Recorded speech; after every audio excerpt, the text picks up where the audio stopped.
मैंने 7 साल की उम्र से ही घर के पैसे उड़ाने शुरू कर दिए थे। दूसरी क्लास में सिर्फ 3 दिनों के अंदर मैंने अपने पापा के 2 क्रेडिट कार्ड्स खाली कर दिए और दोनों की लिमिट मिलाकर पूरे 100 मिलियन थी। मिडिल स्कूल पहुंचते पहुंचते तो हालत और भी खराब हो गई। मैंने कंपनी के आधे से ज्यादा स्टॉक्स बेच डाले, लगभग 10 बिलियन कैश निकाला और फिर उसे सिर्फ 1 महीने में पूरी तरह खर्च भी कर दिया। इससे सिर्फ तियानहाई फाइनेंस मार्केट में भारी भूचाल नहीं आया, बल्कि पापा लगभग अपनी कंपनी का कंट्रोल भी खो बैठे थे। पूरे 10 साल में मैंने कई 100 बिलियन वैल्यूएशन वाली कंपनी को लगभग चूस कर खाली कर दिया। लेकिन आज पापा ने फोन करके कहा कि घर बैंकरप्ट हो चुका है और मुझे वापस आकर खेती करनी चाहिए। हजारों किलोमीटर दूर बैठा मैं पापा जितना परेशान नहीं था। घर के बैंकरप्ट होने की खबर सुनकर मेरे चेहरे पर दुख या निराशा नहीं थी। उल्टा मुझे ऐसा लग रहा था जैसे किसी भारी बोझ से छुटकारा मिल गया हो। मैंने टॉयलेट साफ करने वाला मॉप एक तरफ फेंका और सीधे जमीन पर लेट गया। डॉग सिस्टम, तुमने भी अभी सुना? घर में अब पैसे नहीं बचे, कोई दूसरा होस्ट ढूंढ लो।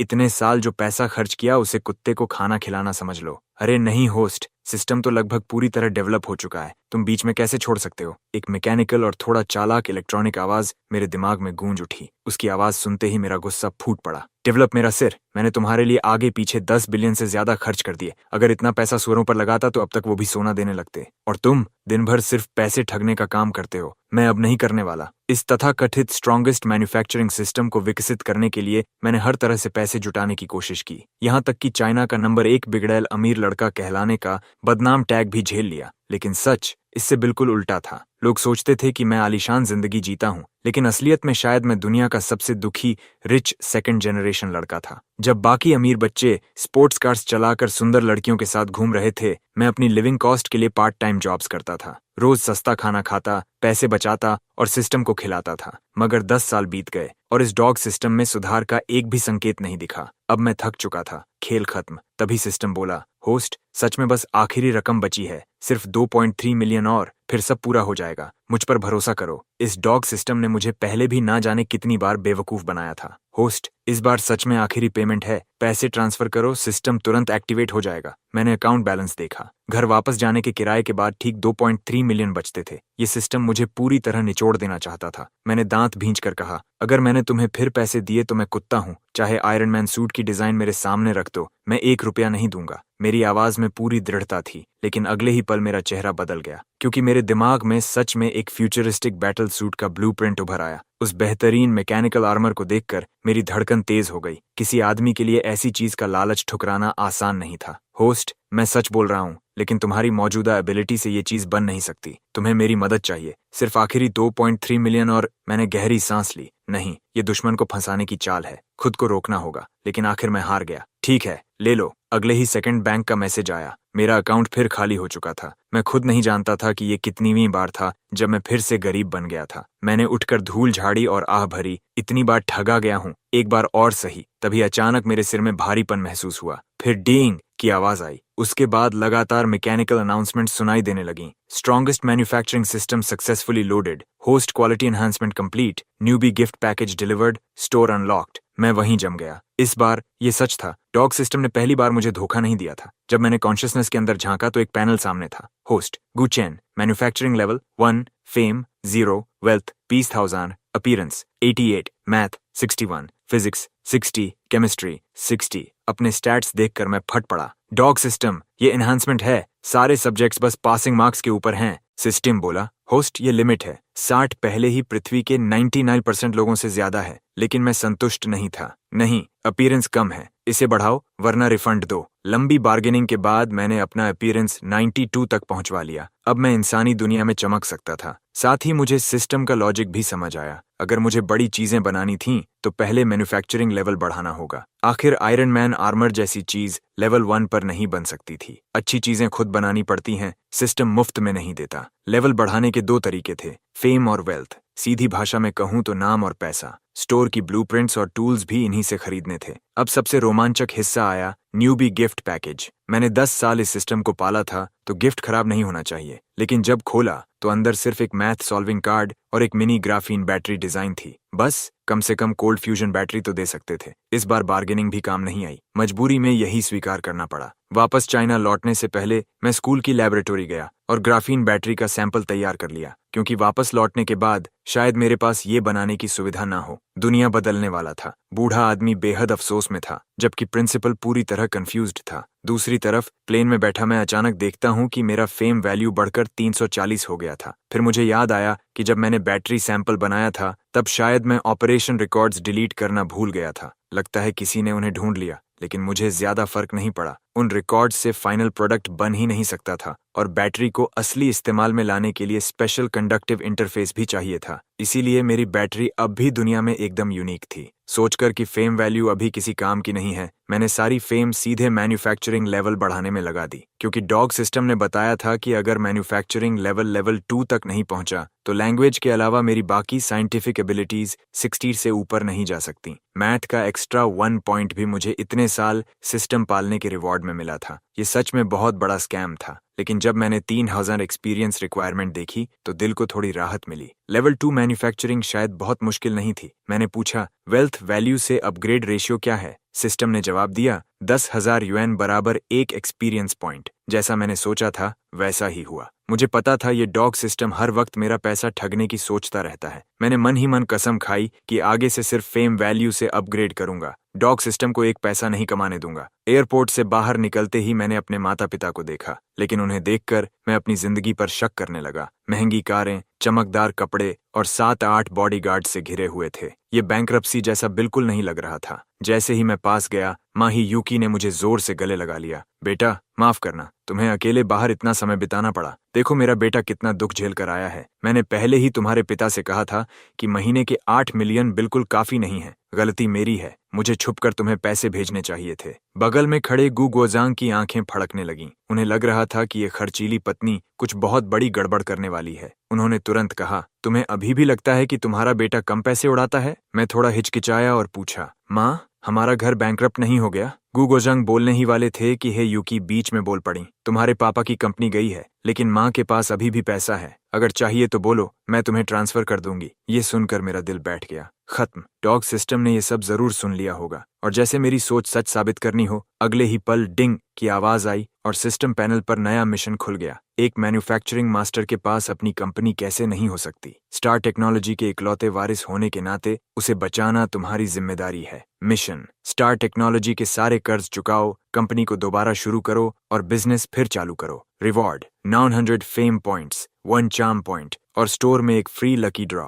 मिशन देखकर मैंने राहत की सांस ली। कम से कम इस बार पैसे सिस्टम को नहीं देने थे। मैंने पापा से पूछा, क्या कंपनी सच में नहीं बच सकती? पापा मुझे देखकर भावुक हो गए। मेरा बेटा बड़ा हो गया, कंपनी की चिंता करने लगा। पहले तो बस पैसे मांगता था, लेकिन अब उम्मीद नहीं है। कंपटीशन बहुत बढ़ गया है, बिजनेस भी नहीं चल रहा था। मैं गिल्टी महसूस करने लगा। तभी माँ नाराज होकर बोली, बेटा, तुम्हारी गलती नहीं। तुम्हारे पापा की कंपनी वैसे भी ज्यादा कमाती नहीं थी। पापा नाराज तो हुए, लेकिन घर में उनकी पोजीशन सबसे नीचे थी, इसलिए चुप रहे। मैं भी असली वजह छोड़कर सीधा रिजल्ट पर पहुंचा। स्टार टेक्नोलॉजी को हर हाल में बचाना था। मैंने माँ की तरफ देखा। माँ, आपके पास कितना पैसा है? बाहर से माँ मुस्कुरा रही थीं, लेकिन अंदर डर गईं। इसने पहले बाप को खाली किया, अब माँ की बारी। उन्होंने कहा, कैश ज्यादा नहीं, लेकिन हाउस, स्टॉक्स और बाकी एसेट्स हैं। मैंने तुरंत कहा, माँ, मैं स्टार टेक्नोलॉजी को वापस खड़ा करना चाहता हूँ। पैसा काफी होगा। माँ का मुंह खुला रह गया और पापा के माथे पर ठंडा पसीना आ गया। बड़ी मुश्किल से उन्होंने फैमिली के लिए कुछ एसेट्स बचाए थे और अब उनका बेटा फिर एक्टिव हो गया था। पापा ने खांसते हुए कहा,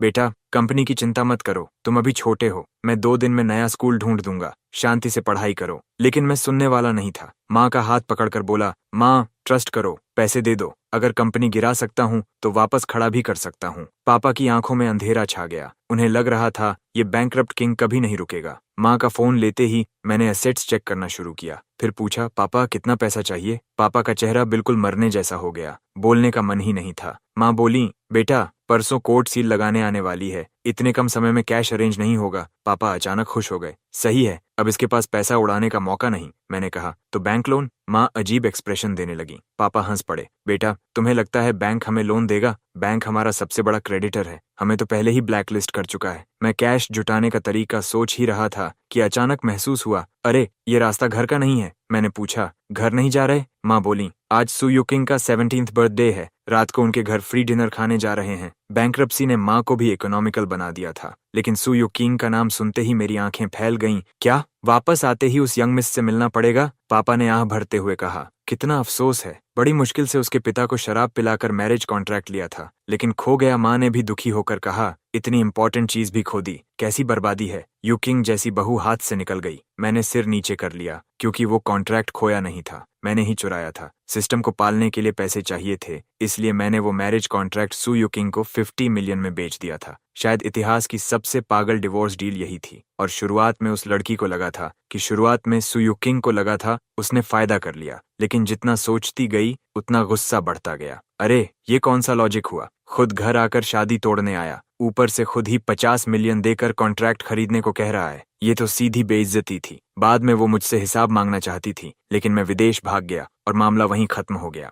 सच कहूं तो मेरा बिल्कुल मन नहीं था कि मैं सू यू किंग का सामना करूं। मैं मना करने ही वाला था, लेकिन तभी अचानक मेरे दिमाग में एक बात आई। सू परिवार की बड़ी बेटी का बर्थडे था। क्या वहां बहुत सारे अमीर लोग और बड़े नाम नहीं आने वाले थे? लगभग सब अमीर लोग होंगे। अगर तुम्हारे पिता और ओल्ड सू की थोड़ी दोस्ती ना होती तो शायद हमें बुलाया भी नहीं जाता। ये सुनते ही मैं खुशी से भर गया। इतने सारे अमीर लोग, मतलब कैश कमाने का मौका खुद चलकर मेरे पास आ गया था। मिशन पूरा करने के लिए अब इज्जत वज्जत की चिंता करने का समय नहीं था। गू परिवार के तीनों लोग जैसे ही सू मैनर पहुंचे, पूरे माहौल में हलचल मच गई। चाइना का नंबर वेक स्पेंडथ्रिफ्ट, 10 साल का लेजेंडरी मनी बर्नर और तियनहाई का कैश किंग वापस लौट आया था। यंग मास्टर गू, आप आखिर वापस आ गए। एक मोटा और तेल से चमकता लड़का दौड़ता हुआ आया और सीधे मेरे पैर पकड़ ली। मैं भावुक हो गया। उसका नाम लू हुई था। जब मेरे पास खाने तक के पैसे नहीं होते थे, तब वही मेरी मदद करता था, लेकिन अगले ही पल वो रोने लगा। तुम्हारे जाने के बाद मेरी जिंदगी बर्बाद हो गई। पहले पापा हफ्ते में 1 बार पीटते थे, अब दिन में 3 बार पीटते हैं। मैंने तुरंत कहा, दफा हो जाओ, अब मैं पैसे नहीं उड़ाऊंगा। आज से गू परिवार को दोबारा महान बनाऊंगा। लू हुई की छोटी आंखें पूरी खुल गईं। क्या तुम बदल गए? मैं उससे ज्यादा बात नहीं करना चाहता था, क्योंकि तभी मैंने देखा कि चांदनी रंग की ड्रेस पहने एक लड़की गुस्से में मेरी तरफ चली आ रही थी। मैं मजबूरी में मुस्कुराया। यू किंग, बहुत समय बाद मिल रहे हैं। तुम पहले से भी ज्यादा खूबसूरत हो गई हो। उसने नाक सिकोड़ते हुए कहा, मुझे लगा था तुम पूरी जिंदगी विदेश में ही रहोगे। मैंने तुरंत जवाब दिया, ऐसा कैसे हो सकता है? तुम मुझे इतना याद करती थी, मैं बाहर कैसे रह सकता था? पहली फ्लाइट पकड़कर वापस आ गया। Happy birthday you king. मैंने जेब से एक चांदी का हेयरपिन निकाला। असल में वो मेरी छोटी कजन के लिए था, लेकिन अब वही काम आ रहा था। सू यू किंग पहले बहुत गुस्से में थी, लेकिन मेरी हरकत देखकर उसका चेहरा लाल हो गया। उसने हेयरपिन लिया और जल्दी से अंदर भाग गई। उसे जाते देखकर मैं सोचने लगा कि पिछले 2 साल में ये लड़की सच में बहुत खूबसूरत हो गई थी। फिर अचानक मुझे पुरानी मैरिज एग्रीमेंट याद आई और लगा कि मैंने बहुत बड़ा नुकसान कर लिया। जितना ज्यादा सोचता गया, उतना ही पछतावा बढ़ता गया। अचानक मेरे दिमाग में एक आइडिया आया और मैं तुरंत उसके पीछे भागा। आखिर एक टॉप अमीर बिगड़ैल के लिए किसी यंग लेडी के कमरे में घुसना कौन सी बड़ी बात थी? इसलिए मैं सीधे उसके कमरे में चला गया। सू यू किंग मेरे दिए हुए हेयरपिन को देख रही थी और उसे पता भी नहीं चला कि मैं अंदर आ चुका हूँ। अगले ही पल उसकी जोरदार चीख निकल गई। मैंने तुरंत उसका मुंह बंद किया। चिल्लाओ मत, मैं कोई बुरा इंसान नहीं हूँ। नीचे वाले सब लोग ऊपर आ जाएंगे। उसका चेहरा पूरी तरह लाल हो चुका था। उसके लिए ये सब उसकी जिंदगी के अनुभव से बहुत बाहर था। मैंने धीरे से हाथ हटाया और कहा, असल में 2 साल पहले जो मैरिज एग्रीमेंट मैंने तुम्हें दी थी, वो सिर्फ कॉपी थी। असली वाली अभी भी मेरे पास है। सू यू किंग का दिल अचानक तेजी से धड़कने लगा, लेकिन तभी मैंने मुस्कुराते हुए कहा, चलो ऐसा करते हैं, ज्यादा नहीं मांगूंगा, वही पुरानी कीमत 50 मिलियन। पैसे दे दो, मैं असली एग्रीमेंट लाकर तुम्हारे सामने फाड़ दूंगा। कुछ सेकंड की चुप्पी रही, फिर अचानक, तुम हरामी, यहाँ से निकलो! उसकी आवाज पूरे विला में गूंज गई। जब मैं शर्मिंदा चेहरा लेकर कमरे से बाहर निकला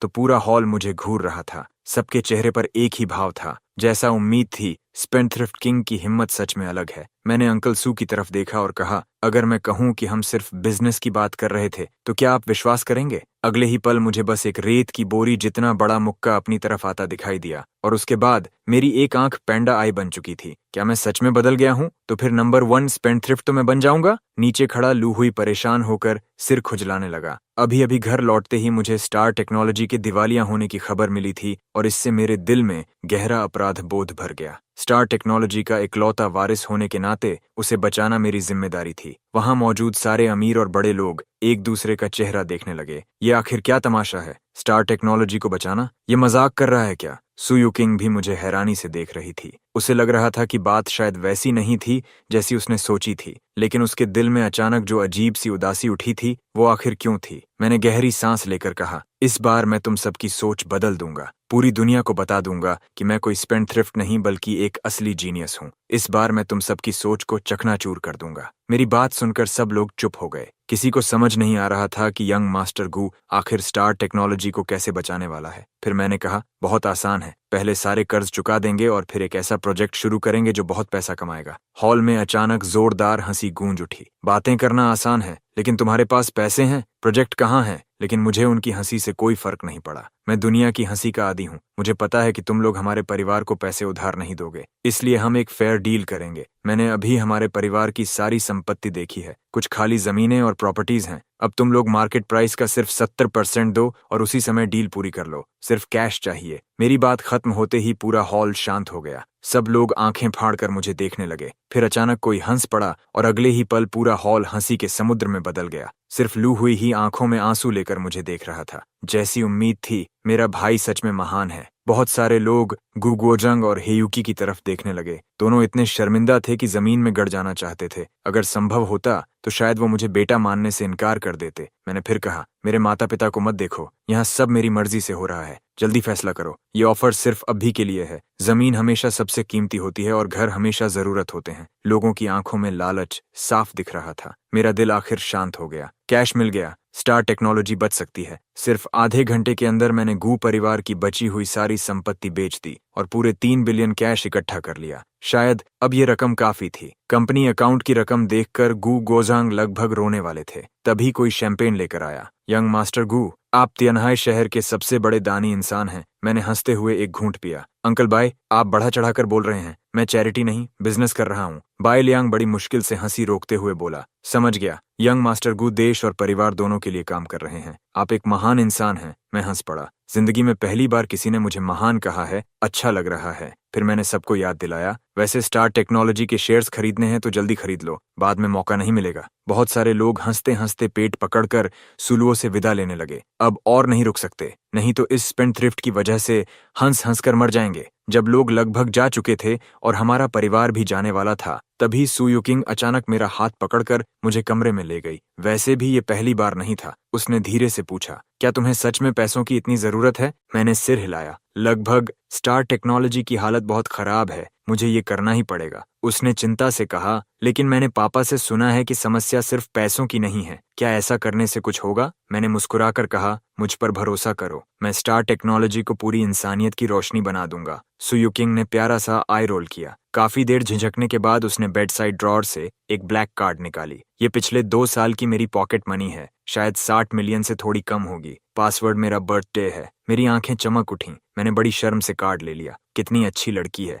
सिर्फ 2 साल में 60 मिलियन बचा लिए। ये तो पुराने मुझसे भी अमीर निकली। फिर मैंने कहा, चिंता मत करो, असली मैरिज अग्रीमेंट में जरूर वापस दूंगा। जवाब में फिर वही आवाज आई, दफा हो जाओ। लकीली मैं इस बार तेजी से भाग गया और अपनी दूसरी आंख बचाने में कामयाब रहा। क्या इस बार संपत्ति बेचने से कैश जुटाने के अलावा मुझे 100 फेम पॉइंट्स भी मिले। पता नहीं सिस्टम ये हिसाब कैसे करता है। कई 100 मिलियन के नुकसान वाले सौदे से मिले fame points high school lab के एक ऑपरेशन स्किल से भी कम थे। कार में बैठकर मैंने आखिर पूछ ही लिया, पापा क्या पैसे काफी हैं? गू गोजांग ने बेबस होकर आह भरी। आह, स्टार टेक्नोलॉजी की समस्या पैसे नहीं है। कंपनी आधे साल से रुकी हुई है, ना ऑर्डर्स हैं ना प्रोजेक्ट्स। असली समस्या यही है। मैं हल्का सा मुस्कुराया और सीना ठोक कर बोला, चिंता मत करो, आप कंपनी दोबारा शुरू करो, ऑर्डर्स मैं लेकर आऊंगा। गू गोजांग समझ नहीं पाए कि क्या कहें। समझदार लेकिन पूरी तरह समझदार नहीं हुआ बच्चा सबसे ज्यादा चिंता देता है। अगले दिन मैं सुबह जल्दी उठ गया। नीचे आते ही देखा कि गू गोजांग तैयार होकर बाहर जाने वाले थे। पापा, कंपनी जा रहे हो? हाँ, समय कम है। अब जब बात यहाँ तक पहुँच गई है तो आखिरी बार पूरी ताकत लगा दूंगा। मैं बहुत भावुक हो गया और मन ही मन कसम खाई कि एक दिन अपने पिता को दुनिया का सबसे अमीर इंसान बनाऊंगा, ताकि बाद में वो आराम की जिंदगी जी सकें। पापा, इस मौके का फायदा उठाकर कंपनी की पूरी सफाई कर देना, उन खून चूसने वालों को बाहर निकाल देना। मैंने फिर जोड़ा। गु गोजंग होंठ सिकोड़कर मुस्कुराए। असल में मेरे कहे बिना भी वो यही करने वाले थे। जैसा कहा जाता है, मुसीबत में ही असली चेहरे सामने आते हैं। गु गोजंग अब बहुत लोगों की असलियत देख चुके थे। अगर स्टार टेक्नोलॉजी को दोबारा खड़ा करना था तो अंदर के कीड़ों को निकालना जरूरी था। और प्रोजेक्ट की चिंता मत करो पापा, अभी फिक्र मत करो। आज मैं आपके लिए एक बहुत बड़ा ऑर्डर लेकर आऊंगा, उसके बाद आगे की योजना बनाएंगे। गु गोजंग रुक गए। बेटा, क्या तुम्हारी नींद अभी पूरी नहीं हुई? जाओ और वापस जाकर थोड़ा और सो लो। मैं दुनिया की नजरों में हल्का समझे जाने का आदी हो चुका था। पापा, मेरा इंतजार करना, आज रात मैं लॉन्गवे ग्रुप का कॉन्ट्रैक्ट लेकर लौटूंगा। लॉन्गवे ग्रुप का नाम सुनकर गु गोजंग हंस पड़े।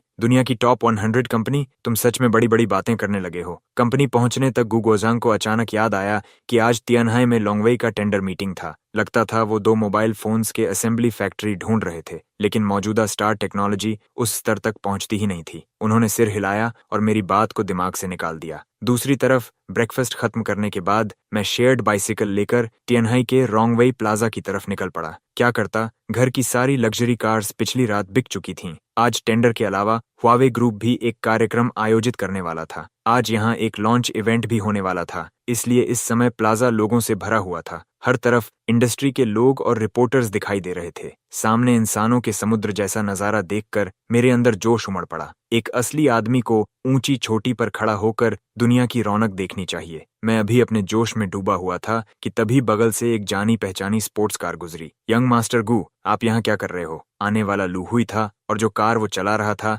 वही आज सुबह मेरे गैराज से गई थी। एक बात से दिल को सुकून मिला, लू हुई ने मार्केट प्राइस से ज्यादा देकर खरीदी थी। मैं यहाँ थोड़ा काम करने आया हूँ, और तुम? मैंने पूछा। लू हुई बोला, हमारे घर वाले आज टेंडर में हिस्सा लेने आए हैं। पापा ने जबरदस्ती मुझे यहाँ दुनिया देखने भेज दिया। मेरी आंखें चमक उठीं। तो तुम्हारे पास लॉन्गवे ग्रुप का इनविटेशन लेटर है? मैं अंदर जाने का तरीका सोच ही रहा था कि तुम आ गए। लू हुई ने सिर हिलाया। हाँ, पापा ने एक दिया था, कहा था लॉन्गवे ग्रुप की टेक्नोलॉजी जाकर देखना। बहुत बढ़िया, तो मुझे भी अंदर ले चलो। मैं बहुत स्वाभाविक तरीके से अपनी पुरानी कार में बैठ गया। लू हुई घबरा गया। तुम अंदर जाकर क्या करोगे? मैंने कहा, लॉन्गवे ग्रुप से थोड़ी बात करनी है। तुम्हारे पास इनविटेशन नहीं? भूल गया लाना। बाहर प्लाजा में जहां बहुत शोर था, वहीं बिल्डिंग के अंदर काफी शांति थी। आखिर टेंडर में हिस्सा लेने वाली कंपनीज ज्यादा नहीं थीं, और क्योंकि ज्यादातर तियानहाई की कंपनीज थीं, इसलिए मुझे देखकर सब हैरान थे। यंग मास्टर गु, क्या स्टार टेक्नोलॉजी भी टेंडर में हिस्सा लेने आई है? हालांकि सब जानते थे कि यह संभव नहीं था, फिर भी किसी ने पूछ लिया। मैंने सिर हिलाया। नहीं, मैं लॉन्गवे ग्रुप से पार्टनरशिप की बात करने आया हूँ। जहां मैं होता था वहां मजाक की कमी नहीं होती थी। तो यंग मास्टर गु, लॉन्गवे ग्रुप से कैसी पार्टनरशिप करेंगे? मैंने जवाब दिया, नई फोन सीरीज डेवलप करेंगे। उसी समय यूए शाओफे अंदर आई। उसने शोरगुल देखा और हल्का सा भौं सिकोड़ लिया। तियानहाई की कंपनीज की क्वालिटी कुछ खास नहीं लगती। तुम्हारी प्रोजेक्ट फाइल्स मैं देख चुकी हूँ। प्रेसिडेंट रेन हेडक्वार्टर लौट गए हैं। थोड़ी देर बाद मुझे बाहर लॉन्च इवेंट होस्ट करना है, इसलिए हर कंपनी को सिर्फ 3 मिनट मिलेंगे। यूए शाओफी हमेशा की तरह तेज थी। बैठते ही उसने मीटिंग शुरू कर दी। उसे देखते ही मैं खुश हो गया। यूए शाओफी ने भी मुझे देख लिया। हालांकि उसे हैरानी हुई कि मैं यहाँ क्यों हूँ, लेकिन उसने कुछ नहीं कहा। आधे घंटे बाद उसने लैपटॉप बंद किया। रिजल्ट आने के बाद हम सभी को सूचित करेंगे। अगर किसी को लॉन्च इवेंट में रुचि है तो बाहर आपके लिए सीट्स रखी गई हैं। मैं अचानक खड़ा हो गया। शाओफे सिस्टर, 1 मिनट, मुझे आपसे जरूरी बात करनी है। यूए शाओफे बोली। मिस्टर गु, मुझे यूए मैनेजर कहो, जो कहना है बाद में कहना। मैंने तुरंत कहा, नहीं, बहुत जरूरी है। शाओफी सिस्टर, मैं आपको एक बड़ा खजाना दिखाना चाहता हूँ। पूरा हॉल चुप हो गया। सब लोग मुझे देखकर चुप रहे। ऑफिस में पहुंचने के बाद यूए शाओफी ने मेरी तरफ देखा। अब बोलो, आखिर क्या चाहते हो? मैंने सीधे कहा, स्टार टेक्नोलॉजी लॉन्गवे ग्रुप के साथ पार्टनरशिप करना चाहती है। उसने सिर हिलाया। आधे महीने पहले ही मैंने अंकल गू से बात की थी। बैंक्रप्सी उनके लिए सबसे अच्छा नतीजा था। मैं कंपनी का फायदा छोड़कर तुम्हारी मदद नहीं कर सकती। मैंने पूछा, शाओफे सिस्टर, ग्राफीन के बारे में जानती हो? उसने कहा, सुना है। पिछले कुछ सालों से ये रिसर्च टॉपिक बना हुआ है, लेकिन न्यू मटेरियल वाली चीजें अक्सर धोखा निकलती हैं। मैंने कहा, जो मैंने बनाया है वो असली है। सिर्फ 2 मिनट चार्ज और 5 घंटे की कॉल, और उसकी स्टोरेज कैपेसिटी लिथियम बैटरी से 3 गुना ज्यादा है। यूए शाओफी ने भौहें चढ़ाईं। शाओचन, मुझे नहीं पता था कि पैसे उड़ाने के साथ तुम बढ़ा चढ़ाकर बातें भी करने लगे हो। मैंने बैटरी सैंपल निकाल लिया। क्या यहाँ कोई लैब है? मेरा गंभीर चेहरा देखकर यूए शाओफी ने फोन उठाया। क्या प्रोफेसर वांग कंपनी में हैं? उन्हें लैब में बुलाइए। फिर उसने कहा, छोटे भाई, तुम्हें पता है मुझे बेवकूफ बनाने का अंजाम क्या होगा? 1 घंटे बाद मैं लॉन्गवे ग्रुप की शुरुआती पार्टनरशिप अग्रीमेंट लेकर बिल्डिंग से बाहर निकला। मेरा चेहरा खुशी से चमक रहा था। लू हुई ने पूछा, यंग मास्टर गु, लॉन्गवे ग्रुप ने सच में पार्टनरशिप मान ली? मैंने कहा, बिल्कुल, वो तो खुद चाहते थे। फिर उसने पूछा, वैसे तुम्हारे चेहरे पर ये लाल निशान कैसे आया? मेरा चेहरा लाल हो गया। कुछ नहीं, शाओफी सिस्टर ने गलती से किस कर लिया। लू हुई घबरा गया। यंग मास्टर गु, क्या मैं आपको हॉस्पिटल ले जाऊं? मैंने हाथ हिलाया। नहीं, मुझे घर छोड़ दो। लॉन्ग वे ग्रुप का लॉन्च इवेंट बहुत सफल रहा। लॉन्च इवेंट से ज्यादा लोगों की दिलचस्पी यूए शाओफी की घोषणा में थी। लॉन्ग वे ग्रुप और स्टार टेक्नोलॉजी मिलकर एक युग बदल देने वाला फोन बनाएंगे। एक टॉप कंपनी और एक दिवालिया होने वाली कंपनी की पार्टनरशिप ने पूरे तियानहाई को हिला दिया। गु गोजांग को इस बात का पता तब चला जब शेयर होल्डर्स उनके ऑफिस में बधाई देने पहुंचे। ओल्ड गु, तुमने ये ट्रम्प कार्ड छुपा कर रखा था? ओल्ड गु, इतने सालों की दोस्ती के बाद भी तुमने लॉन्ग वे ग्रुप वाली बात छुपा ली? गु गोजांग पूरी तरह चुप थे। क्या ये वही लोग थे जो कुछ महीने पहले उनसे मिलना तक नहीं चाहते थे? थोड़ी देर बाद वही लोग गुस्से में चिल्लाने लगे।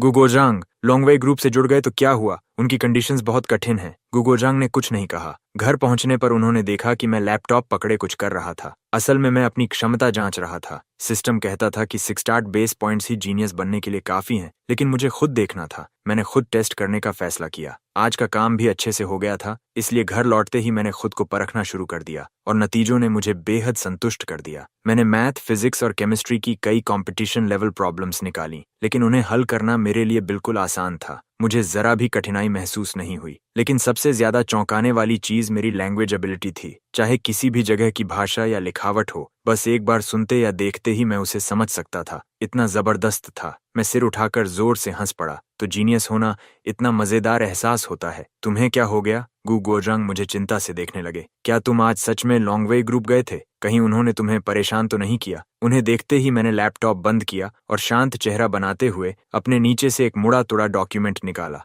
मैंने पेपर उनकी तरफ बढ़ाते हुए कहा, आप क्या कह रहे हो? लॉन्ग वे ग्रुप मुझे क्यों परेशान करेगा? ये उनके साथ पार्टनरशिप का शुरुआती अग्रीमेंट है। पहले इसे देख लो। 3 दिनों के अंदर जाकर फॉर्मल कॉन्ट्रैक्ट साइन कर लेना। गु गोजांग के चेहरे पर काली लकीरें पड़ गईं। इतनी जरूरी चीज तुम अपने नीचे दबाकर बैठे थे? लेकिन मुझे डांटने का वक्त नहीं था। उन्होंने तुरंत अग्रीमेंट देखना शुरू कर दिया। बस एक बार पढ़ते ही उन्होंने ठंडी सांस खींच ली। ये सच में पार्टनरशिप थी, ना ओईएम, ना आउटसोर्सिंग, बल्कि बराबरी की पार्टनरशिप। ये कैसे संभव है? उन्होंने घबरा कर पूछा। ये अग्रीमेंट किसने साइन किया? मैंने जवाब दिया, शाओफी सिस्टर। नाम तो ऊपर लिखा है। वैसे शाओफी सिस्टर अब ग्रुप की वाइस प्रेसिडेंट बन गई है। लगता है यूए परिवार सच में उन्हें अगला सक्सेसर बनाने वाला है। गु गोजांग अब भी समझ नहीं पा रहे थे। यूए शाओफी जैसी चालाक लड़की, जिससे मैं भी डरता हूँ, उसने तुम्हारे साथ ये अग्रीमेंट क्यों किया? बेटा, कहीं उसने तुम्हें किसी शर्त के लिए मजबूर तो नहीं किया? मैं तुरंत चिढ़ गया और लैपटॉप उनकी तरफ बढ़ा दिया। आप क्या सोच रहे हो? क्या आपका बेटा शरीर बेचने वाला इंसान लगता है? मैंने इसके बदले ये टेक्नोलॉजी दी है, स्टार टेक्नोलॉजी। ये टेक्नोलॉजी उनके साथ शेयर करेगी और अगला फ्लैगशिप फोन साथ में डेवलप करेगी। इससे स्टार टेक्नोलॉजी का नाम फिर से चमकेगा। गु गोजांग कुछ नहीं बोले। वो पूरी तरह ग्राफीन बैटरी की एक्सपेरिमेंटल रिपोर्ट में डूब चुके थे। पूरे आधे घंटे बाद उन्होंने सिर उठाया, लेकिन उनके चेहरे पर शॉक साफ दिखाई दे रहा था। इस रिपोर्ट का असर लॉन्ग वे ग्रुप वाली पार्टनरशिप से भी ज्यादा था। अब उन्हें समझ आ गया कि यूए शाओफी ने ये डील क्यों साइन की थी। अगर उनकी जगह कोई और होता तो शायद शरीर बेचकर भी ये डील कर लेता। वो तुरंत मेरे कमरे में भाग कर आए। बेटा, ये चीज तुम कहाँ से लाए? कहीं तुमने सिटी ग्रुप नेशनल लैबोरेटरी लूट तो नहीं ली? मैं तुरंत नाराज हो गया। पापा, मैंने कभी आपकी पैसे कमाने की क्षमता पर शक नहीं किया, तो आप मेरी जीनियस एबिलिटी पर शक कैसे कर सकते हो? ये मैंने खुद बनाया है। गु गोजांग के लिए ये आज की सबसे पागल कर देने वाली बात थी। उन्हें नहीं पता था मैंने ये कैसे किया, लेकिन वो उत्साह में कमरे में चक्कर काटने लगे। काफी देर बाद वो शांत हुए और अचानक चिल्लाए, बेटा, हम बहुत बड़ा नुकसान कर बैठे। इतनी अच्छी चीज लॉन्ग वे ग्रुप को फ्री में शेयर कैसे कर दी? मैंने गर्व से कहा, क्योंकि मेरे अंदर देशभक्ति का दिल है। पापा, चिंता मत करो, ये तो सिर्फ एक छोटा खिलौना है। 2 साल के अंदर इससे भी बेहतर चीज आ जाएगी। हम बिल्कुल नुकसान में नहीं हैं और इससे हमारी ईमानदारी भी दिखेगी। लॉन्ग वे ग्रुप भी हमें दिल से सपोर्ट करेगा और स्टार टेक्नोलॉजी तेजी से आगे बढ़ेगी। भविष्य में स्टार टेक्नोलॉजी सिर्फ फोन नहीं बनाएगी, quantum computer, space shuttle, Interstellar battleship, planet engine, हम सब बनाएंगे। कई मैं अपना सपना सुनाता रहा। गु गोजांग पूरी तरह चकरा चुके थे। अच्छे बेटे, तुम सच में बहुत आगे निकल गए। मैं सोच रहा था कुछ पैसे बचाकर तुम्हें किसी साधारण यूनिवर्सिटी में भेज दूं, लेकिन अब मुझे तुम्हारे लिए बड़ी यूनिवर्सिटी खरीदनी पड़ेगी। मैं हंस पड़ा। मेरे जैसा अल्टीमेट जीनियस क्या पैसे देकर पढ़ाई करेगा? तभी अचानक डींग, सिस्टम की आवाज आई। नया मिशन आ चुका था। होस्ट अभी 18 साल से कम उम्र का बच्चा है। यूनिवर्सिटी जाओ और अपनी प्रतिभा दिखाओ। अपने समय के सभी जीनियस को कुचल दो। मिशन, चिंगबे एकेडमी की एंट्रेंस एग्जाम पास करो और हर सब्जेक्ट में फुल मार्क्स लाओ। Reward 10,000 fame points, 1 charm point, freshman gift pack और 2 कूपन्स।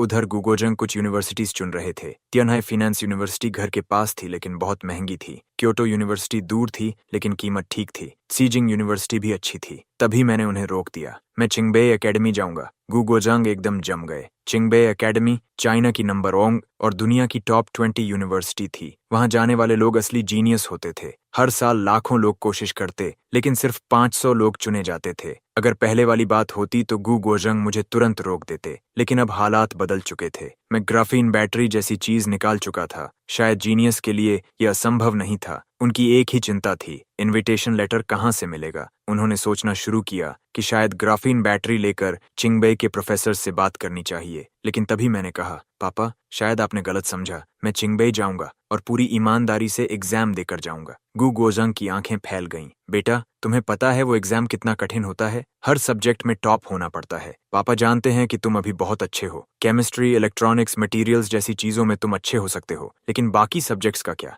कर पाओगे? आप मेरे जीनियस टैलेंट पर शक कर रहे हो? बचपन से अब तक मैंने कौन सा एग्जाम खराब दिया है? गुगोजंग ने सिर हिलाया। लेकिन समस्या ये है कि बचपन से अब तक तुम स्पेंड थ्रिफ्ट की तरह रहे हो। तुमने कितने एग्जाम दिए ही हैं? हर बार रिजल्ट आने से पहले ही छुट्टी मनाने चले जाते थे और चिंगबेई एकेडमी के इनविटेशन लगभग खत्म हो चुके हैं। मैं कहाँ से लाऊं? मैं हल्का मुस्कुराया। पापा, क्या आप मेरी पहचान भूल गए? मैं ओवरसीज स्टूडेंट हूँ। जो इनविटेशंस खत्म हुए हैं वो डोमेस्टिक स्टूडेंट्स के हैं। ओवरसीज वाले शायद अभी भी होंगे। Saint D high school flower flag country का टॉप स्कूल है। मैं वहाँ पढ़ाई और व्यवहार दोनों में अच्छा हूँ। मुझे एक इनविटेशन तो मिलना ही चाहिए। गुगोजंग के दिल में झटका लगा। ये लड़का सच में बर्बादी के नए तरीके ढूंढता रहता है। तो तुम सच में एग्जाम देना चाहते हो? मुझे जरूर देना है। गुगोजंग ने सिर हिलाया। ठीक है, अच्छे से तैयारी करो, ज्यादा प्रेशर मत लेना। अगर नहीं भी हुआ तो कोई बात नहीं, वैसे भी मैं आदत डाल चुका हूँ। मैंने बेबसी से सिर हिलाया। जीनियस बनने का रास्ता वाकई लंबा और मुश्किल होता है। बेटे से पढ़ाई की बात करने के बाद गुगोजांग कमरे से निकल गए। उन्हें लॉन्गवेई ग्रुप के साथ पार्टनरशिप डिटेल्स, कंपनी सुधार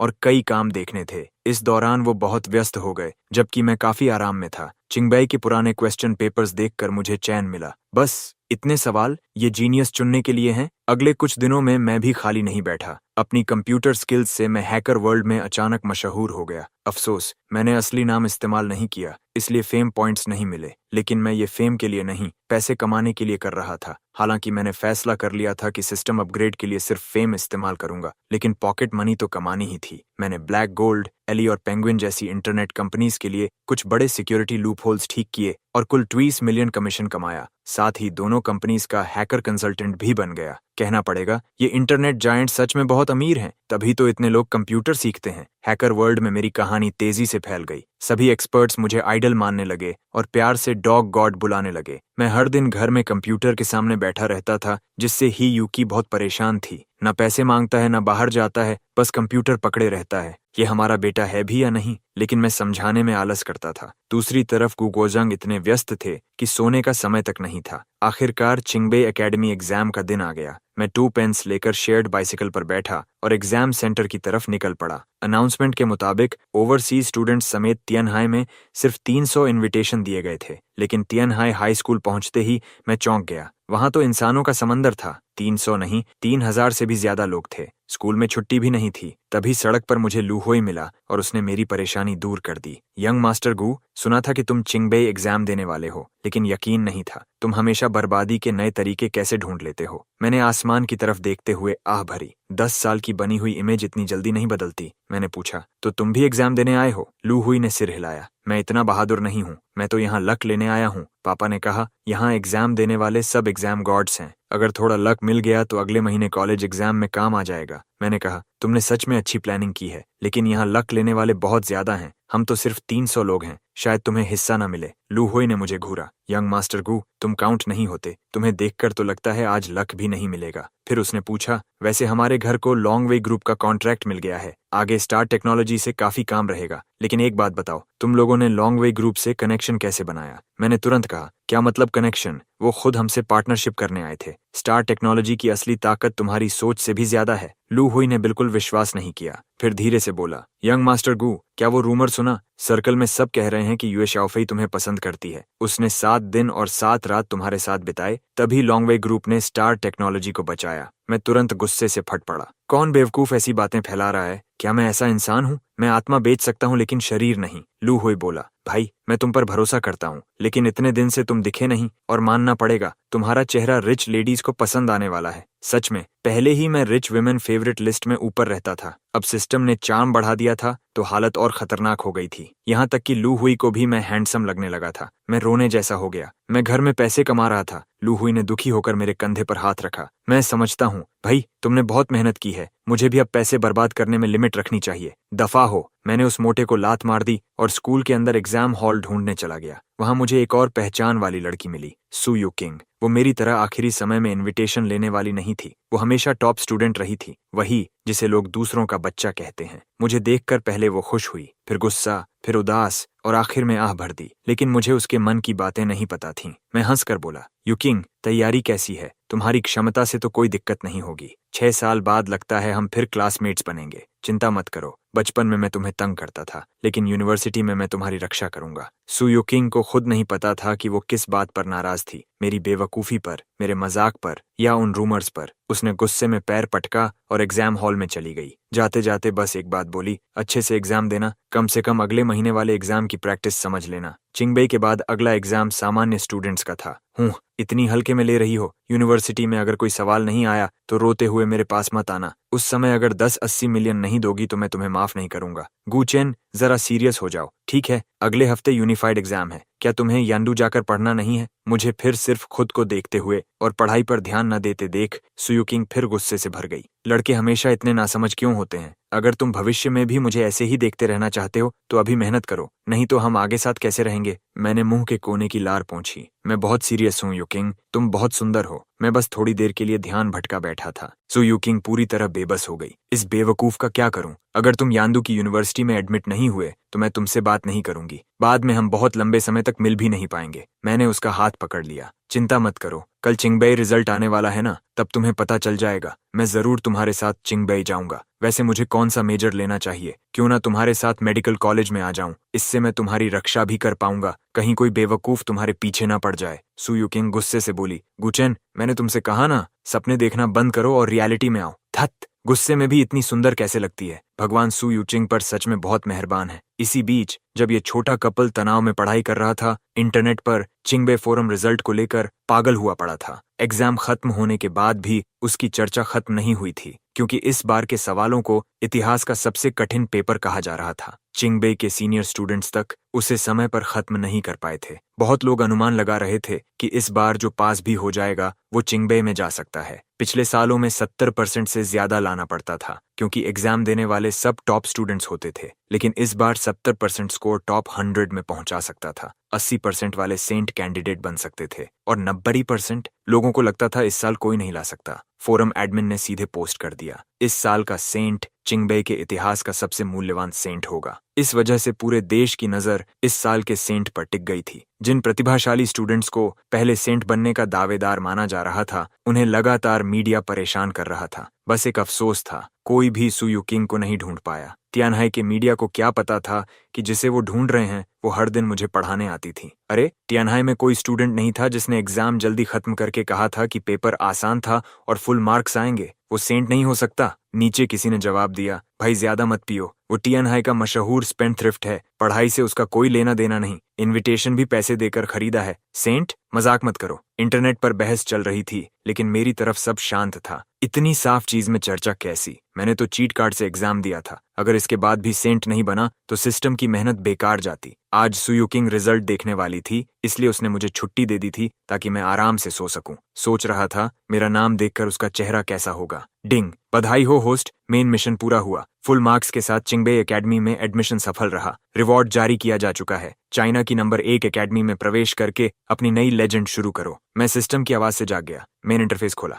host Guchen, manufacturing level 2, fame thorn 500, wealth 28.62 million, appearance 90, basic science ability math 61, physics 60, chemistry 60, biology 60, information 60, language 1000। 10,000 से ज्यादा फेम देखकर मैं बहुत खुश हुआ। मेन क्वेस्ट सच में कमाल की चीज थी। एक एग्जाम और सीधा 10,000 फेम। मतलब बेसिक सब्जेक्ट्स में 10 पॉइंट पढ़ सकते थे। अगर ऐसे कुछ और क्वेस्ट मिले तो मजा आ जाएगा। खुश होने के बाद मुझे एहसास हुआ कि इतने फेम का मतलब साफ था, फुल मार्क्स सेंट बनने की वजह से मेरी पहचान बहुत बड़ी होने वाली थी। मैं तेजी से नीचे भागा। हियूकी लंच बना रही थी। पापा कहाँ हैं? ऑफिस गए हैं। क्या हुआ? हियूकी हैरान थी। मैंने कहा, मुझे उन्हें कॉल करना होगा। आज शायद कंपनी के बाहर बहुत सारे रिपोर्टर्स आ जाएं। सिक्योरिटी बढ़ानी पड़ेगी। घर में भी लोग आ सकते हैं। हियूकी घबरा गई। बेटा, आखिर हुआ क्या? मैं हंस पड़ा। माँ, आज चिंगबे रिजल्ट डे है। हाँ, लेकिन उससे हमारा क्या लेना? हियूकी कुछ समझ नहीं पाई। मैंने मुस्कुराते हुए कहा, मैंने सामान्य परफॉर्मेंस दी है, फुल मार्क्स आए हैं और मैं सेंट बन गया हूँ। फिर मैं हंसते हुए बोला, ठीक है, पहले जाकर देखूं यूकिंग के कितने मार्क्स आए।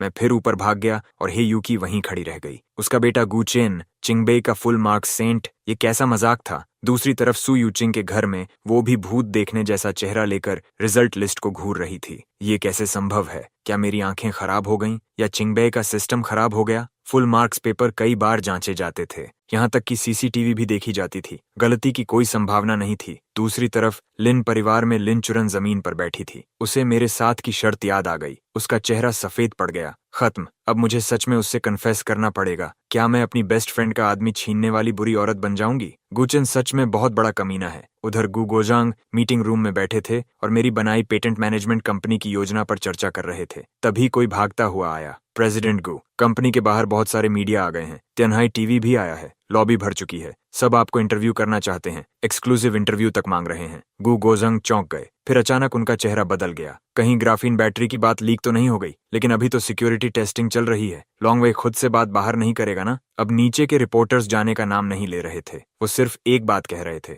उन्हें गु गोजंग से मिलना है। प्रेसिडेंट गु, इंटरव्यू फाइनल कर दीजिए और उन्हें पहले रिसेप्शन रूम में बैठने को कह दीजिए। रिपोर्टर्स किस बारे में बात करना चाहते हैं? स्टार टेक्नोलॉजी अभी अभी बैंक्रप्सी क्राइसिस से निकली है। अभी तो सब खाली खाली है। नीचे बहुत शोर था, इसलिए जल्दी में ऊपर रिपोर्ट देने आया और ठीक से पूछ नहीं पाया। लगता है यंग मास्टर गु से जुड़ा मामला है। कह रहे हैं कि यंग मास्टर गु कोई सेंट बन गए हैं। क्या क्या? गु गोजंग और मीटिंग रूम में मौजूद सभी लोग शॉक में छोटी सेक्रेटरी की तरफ देखने लगे। श्याओहोंग, तुमने क्या कहा? सेंट? गु गोजंग की आवाज कांप गई। उस स्पेनथ्रिफ्ट बेटे की बात सच निकली? वो सच में चिंगबे में घुस गया और सेंट भी बन गया? प्रेसिडेंट गु, अभी सर्च करके देख लेते हैं। एक युवा मैनेजर ने तुरंत लैपटॉप खोला। गु गोजंग स्क्रीन के सामने पहुंच गए। First rank Tianhai city, Guchen 350 marks. Manager ने पूछा, प्रेसिडेंट गु, तिनहाई में यंग मास्टर गु नाम का कोई और इंसान भी है? सच में यंग मास्टर गु ही है? गु गोजंग के एक भरोसेमंद आदमी ने चिल्लाकर कहा, जब मैं इनविटेशन लेटर खरीदने गया था तब यही नाम था। क्योंकि देर हो गई थी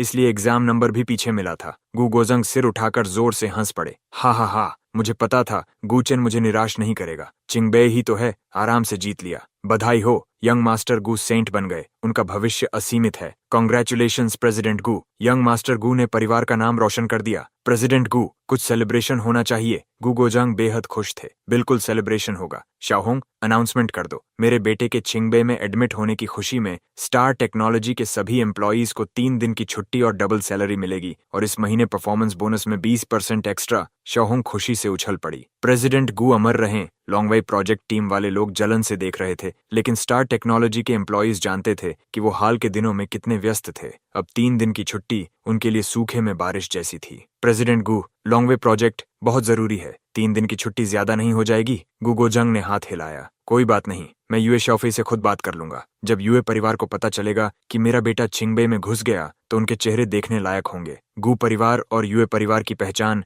हियूकी की वजह से थी। यूए परिवार के कई लोग गु गोजंग और मुझे पसंद नहीं करते थे, खासकर क्योंकि मैं स्पेंडथ्रिफ्ट था। लेकिन यूए शाओफी अलग थी। वो सिर्फ चेहरे देखती थी। उसे मैं पसंद था, इसलिए उसे फर्क नहीं पड़ता था कि मैंने कितना पैसा उड़ाया है। वो हमेशा मुझे बहुत प्यार करती थी। इसी वजह से जब लॉन्गवे ग्रुप ने स्टार टेक्नोलॉजी के साथ पार्टनरशिप की घोषणा की थी तभी अजीब अजीब रूमर्स फैलने लगे थे। लेकिन अगर मैं यूए परिवार में शादी करना चाहता तो उनके रूल्स के हिसाब से ये लगभग असंभव था, खासकर अब जब यूए शाओफी को अगली सक्सेसर बनाया जा रहा था। ऐसे में मेरे जैसे छोटे किरदार को कोई नहीं चुनेगा। हालांकि यूए शाओफी का सीक्रेट पपी बनना अलग बात थी। अगर ज्यादा उछल कूद ना करूं तो बड़े लोग ऐसी बातों की परवाह नहीं करते। गु गोजंग अभी यूए शाओफी को मेरे चिंगबे एडमिट होने की बात बताकर शेखी मारने की सोच रहे थे, लेकिन यूए शाओफी को ये बात पहले से पता थी। उस छोटे शरारती लड़के को याद करके जो हर बार उसके पीछे घूमता था और पॉकेट मनी मांगता था, उसे आज भी अजीब लग रहा था। वो लड़का चिंगबे तक पहुंच गया। खुशी और गर्व के बाद उसके होंठों पर शरारती मुस्कान आई। फुल मार्क्स सेंट, और सबसे कठिन साल का सेंट। छोटे भाई, जब लोग तुम्हारा पुराना रिकॉर्ड खो देंगे तब असली मजा आएगा। और सच में यूए शॉफे की सोच सही निकली। सवाल उससे भी पहले और ज्यादा तेज आने लगे। गू परिवार के विला के बाहर लोगों की भीड़ जमा हो गई। वहां मीडिया था, मेरे क्लासमेट्स थे, माता पिता के दोस्त थे, और नेशनल एग्जाम देने वाले स्टूडेंट्स भी लक लेने आए थे। अगर यहाँ सिक्योरिटी मजबूत ना होती और मैंने पहले से इंतजाम ना किया होता तो ये लोग घर में घुस जाते। ऐसे मौके मैं कभी नहीं छोड़ता। गू चेन छिपने वालों में से नहीं था, इसलिए मैंने आराम से नहाकर अच्छे कपड़े पहने, खुद को अच्छे से तैयार किया और 7-8 सिक्योरिटी गार्ड्स के साथ गेट की तरफ चला गया। गू चेन बाहर आ गया, कुछ लड़कियां चिल्ला उठीं। वाह, यही सेंट है, कितना हैंडसम है। पागल मत बनो, ऐसे रिच सेकंड जनरेशन लड़के तुम्हें नहीं मिलते। सुना है उसे लॉन्गवे ग्रुप की प्रिंसेस ने रख लिया है। आह, कितना अच्छा है। मुझे नहीं पता था कि मैं फिर से अनजाने में लड़कियों का दिल तोड़ चुका था। गेट तक पहुंचते ही रिपोर्टर्स झुंड की तरह टूट पड़े। अगर इलेक्ट्रिक गेट ना होता तो शायद मुझे जिंदा खा जाते। स्टूडेंट गू, सेंट बनने पर आपकी क्या भावना है? इतना मुश्किल पेपर फुल मार्क्स से कैसे किया? सुना है आपने 2 साल विदेश में पढ़ाई की। क्या इससे साबित होता है कि विदेश की एजुकेशन बेहतर है? यंग मास्टर गू, मैं ट्यान्यू मीडिया से हूँ। हमारे यंग मास्टर आपके अच्छे दोस्त हैं। इंटरव्यू मिलेगा? मैंने गला साफ किया और हाथ उठाया। सब लोग शांत हो जाइए। हमारी सोसाइटी के अंदर एक छोटा स्क्वायर है, वहाँ सीट्स, टी और ड्रिंक्स रखे हैं। आराम से बात करेंगे। सबके दिल गर्म हो गए। कितना अच्छा इंसान है, बिना बुलाए आने पर भी उनका ख्याल रखा। लेकिन अगले ही पल मैंने कहा, लेकिन जगह सीमित है, कुल 25 सीट्स हैं, एंट्री फी 10,000 प्रति व्यक्ति, हर मीडिया हाउस से सिर्फ 2 लोग। मैंने पेमेंट कोड निकाल लिया, बस स्कैन करके पेमेंट कर दीजिए। सारे रिपोर्टर्स वहीं जम गए। धत्त तेरे की, ऐसा भी होता है क्या? ये स्पेंडथ्रिफ्ट नहीं था, अब ईमानदार लोगों को लूटने लगा? किसी रिपोर्टर ने गुस्से में कहा। यंग मास्टर गू, ये कुछ ज्यादा नहीं हो गया? मैं हंस पड़ा। चिंगबेई सेंट का पहला पब्लिक इंटरव्यू, सिर्फ 10,000 में। अगर ये बाहर गया तो लोग मुझे फिर स्पेंडथ्रिफ्ट कहेंगे। जल्दी करो, सिर्फ 25 ही सीट्स हैं, जो नहीं आना चाहते चले जाएं।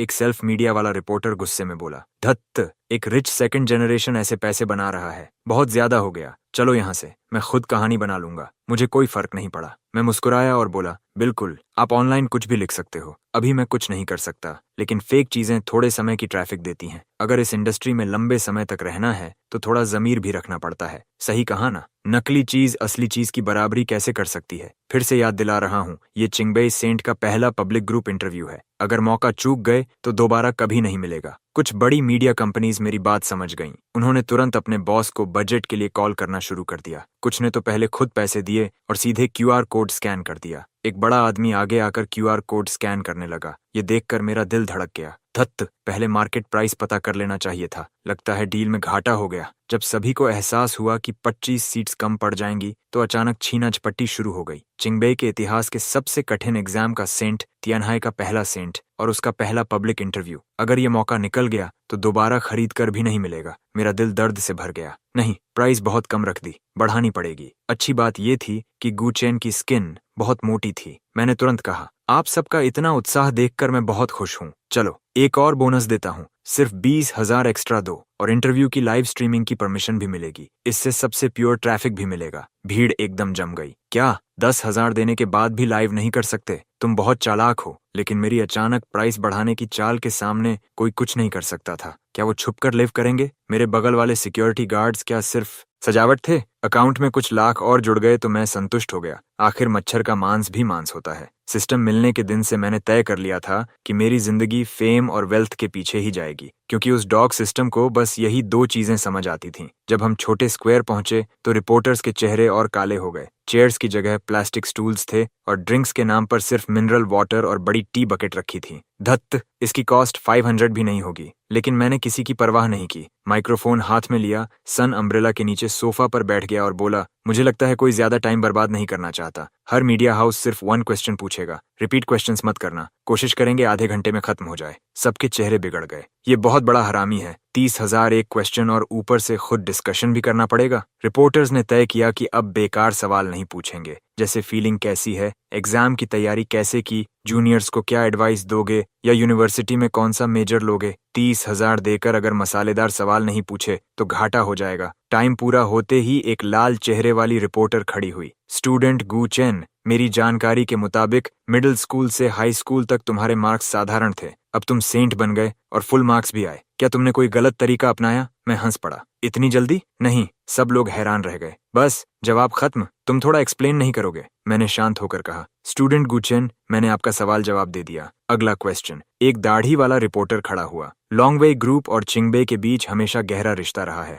गु परिवार ने अभी लॉन्गवे ग्रुप से पार्टनरशिप की और तुम सेंट बन गए। इस पर क्या कहना चाहोगे? मैंने कहा, मुझे समझ नहीं आ रहा इन दोनों का रिश्ता क्या है। जो कहना है सीधे कहो। लेकिन आपका क्वेश्चन खत्म हो गया। अगला। तुरंत एक और रिपोर्टर बोला, क्या लॉन्गवे ग्रुप की मदद से चिंगबे ने तुम्हारे लिए बैकडोर खोला? मैं अंदर ही अंदर सोच रहा था, ये लोग दिमाग इस्तेमाल करते भी हैं। गु परिवार में इतने लोग हैं, लेकिन चिंगबे में सिर्फ यूए शाओफी पड़ी है। अगर पीछे से कुछ करना होता तो वो अपने परिवार के लोगों को आगे बढ़ाते। मुझे क्यों? और अगर बैकडोर ही देना था तो चिंगबे पागल है क्या? रिश्वत वाले इंसान को सेंट बना देगा? सब लोग अचानक शांत हो गए। बात में लॉजिक था, लेकिन फिर भी एक जिद्दी रिपोर्टर बोला, तुम और यूए शाओफी के बारे में अफवाह है कि तुम यूए परिवार में शादी करोगे, इसलिए तुम्हें चिंगबे में भेजा गया ताकि यूए शाओफी को सक्सेसर बनाना आसान हो। मैं पूरी तरह चुप हो गया। ये शादी वाली अफवाह बहुत बेवकूफ़ी है। जाकर तिन्हाई में पूछो, मुझे पसंद करने वाली लड़कियां धरती के 2 चक्कर लगा सकती हैं। मैं इतनी बड़ी घास छोड़कर किसी के घर दामाद क्यों बनूंगा? और अगर यूए शाओफी के साथ कुछ होगा भी तो वो गु परिवार में आएगी, समझे? सब लोग दंग रह गए। तो तुम कह रहे हो कि तुमने सच में अपनी ताकत से फुल मार्क्स लिए? बिल्कुल। एग्जाम खत्म होने के बाद तियानहाई टीवी ने इंटरव्यू लिया था। मुझे पहले से पता था कि फुल मार्क्स आएंगे, लेकिन लोगों को फिर भी भरोसा नहीं हुआ। एक रिपोर्टर बोला, मेरे पास खबर है कि तुम्हारी एली ग्रुप के डॉक्टर जांग ताओ से गहरी पहचान है। क्या जांग ताओ ने तुम्हें चिंगबे का पेपर चुराने में मदद की? मैंने सिर हिलाया। मैं बहुत उदार इंसान हूँ। तुम लोग मुझे बदनाम करो, ठीक है, लेकिन जांग ताओ पर आरोप लगाना, एली ग्रुप का लीगल डिपार्टमेंट मजाक नहीं है। और यूए परिवार वालों, बाहर जाकर सोच लेना। बाद में लॉसूट मिले तो मत कहना कि मैंने चेतावनी नहीं दी थी। अब जाकर सबकी आंखें खुलीं। बहुत लोग सिर्फ कॉन्स्पिरेसी थ्योरी पूछ रहे थे। गुस्से में वो भूल गए थे कि कुछ लोग लाइव भी कर रहे थे। तभी आखिर एक रिपोर्टर ने सही सवाल पूछा, स्टूडेंट गुचेन, नेचुरल नंबर सम वाली -112 क्वेश्चन कैसे सॉल्व की? मैं बोला, तुम लोगों ने उसका एनालिसिस देखा है। अभी मैं समझाऊं भी तो कुछ साबित नहीं होगा। रामानुजन सच में जीनियस थे। उन्होंने बहुत दिलचस्प फॉर्मूला लिखा। फिर सवाल आया, फिजिक्स के आखिरी सवाल में कॉलेज लेवल गैस थ्योरी थी, उसका जवाब कैसे दिया? किसने कहा कि high school students college books नहीं पढ़ सकते?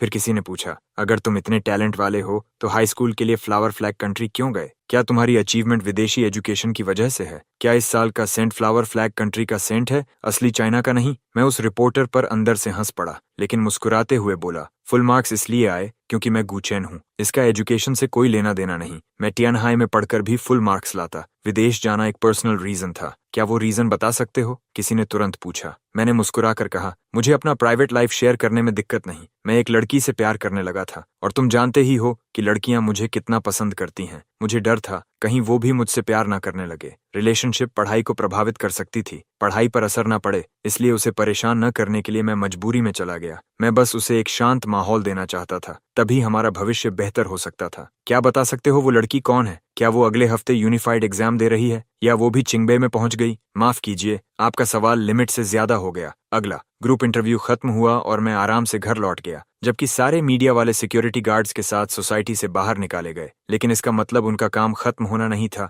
बल्कि असली काम तो अब शुरू हुआ था। मैंने आखिरकार पब्लिक ओपिनियन की ताकत को कम आंका था, और मीडिया वालों की नैतिकता को भी। ट्रैफिक के लिए ये लोग कुछ भी लिख सकते थे, कुछ भी बोल सकते थे। अगर केस हो गया तो ज्यादा से ज्यादा अकाउंट बंद होगा, फिर कुछ दिन बाद नया नाम लेकर वापस आ जाएंगे। इंटरव्यू की लाइव क्लिप्स फैलते ही एक एक नाम ट्रेंडिंग होने लगा। Guchen backdoor entry, Longway group, Yue family, Yue Shaofei, Tianhai saint, Chingbei academy pay to win. हालांकि इंटरव्यू के दौरान मैंने बार बार कहा था कि मैंने फुल मार्क्स अपनी ताकत से हासिल किए, लेकिन लोग फिर भी कॉन्स्पिरेसी थ्योरी पर ज्यादा भरोसा कर रहे थे। चिंगबे फोरम पर भी बहुत स्टूडेंट्स ने स्कूल पर सवाल उठाने शुरू कर दिए। उन्हें लगता था कि स्कूल बहुत ज्यादा बदल गया है। उनकी सोच का कारण भी सीधा था। एक हाई स्कूल स्टूडेंट इतनी कम उम्र में फुल मार्क्स कैसे ला सकता है? ये चीट नहीं तो क्या है? कुछ गुस्सैल स्टूडेंट्स तो स्कूल एडमिशन ऑफिस के बाहर प्रोटेस्ट करने तक की बात करने लगे। वो चाहते थे कि इस साल की एंट्रेंस एग्जाम की पूरी जांच हो, लेकिन स्कूल भी मजबूर था। चिंगबे सेंट की फुल मार्क्स आंसर शीट को उन्होंने कितनी बार जांचा था, ये सिर्फ वही जानते थे।